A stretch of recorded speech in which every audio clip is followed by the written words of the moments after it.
আসসালামু আলাইকুম আরহামতুল্লাহি অবরাকাত।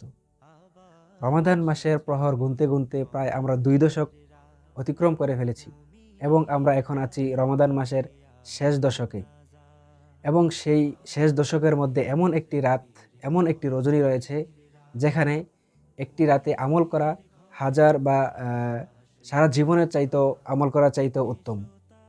এবং এই রজনীতে ফেরেশতারা রহমত এবং বরকত নিয়ে নাজিল হয়।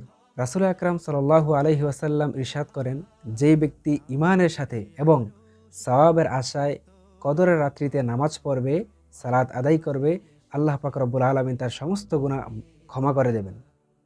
এবং আয়েশা রাদিয়াল্লাহু তাআলা আনহা বলেন, যখন রমাদানের শেষ দশক উপস্থিত হতো তখন রাসূল আকরাম সাল্লাল্লাহু আলাইহি ওয়াসাল্লাম তার কোমরের বা তার পরনে যেই কাপড়টা থাকতো সেই কাপড়টাকে তিনি টাইট করে বেঁধে নিতেন এবং তিনি রাত্রি জাগরণ করতেন এবং তার পরিবার পরিজনকে জাগিয়ে দিতেন নামাজ পড়ার জন্য।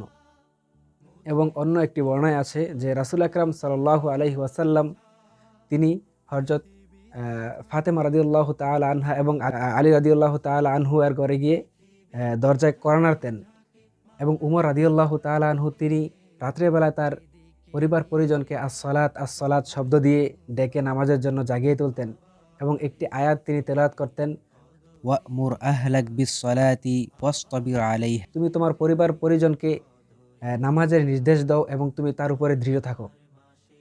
তাই আমরা এই কদরের রাতকেই আমাদের কদরের জীবনের সর্বশেষ কদরের রাত হিসেবে বিবেচনা করে আল্লাহ পাক রব্বুল আলামিনের কাছে আমরা দোয়া করি যেন আল্লাহ পাক রব্বুল আলামিন আমাদের জীবনের সমস্ত গুনাহকে ক্ষমা করে দেন এবং আমাদেরকে খাঁটি মুসলিম হিসেবে কবুল করে নেন।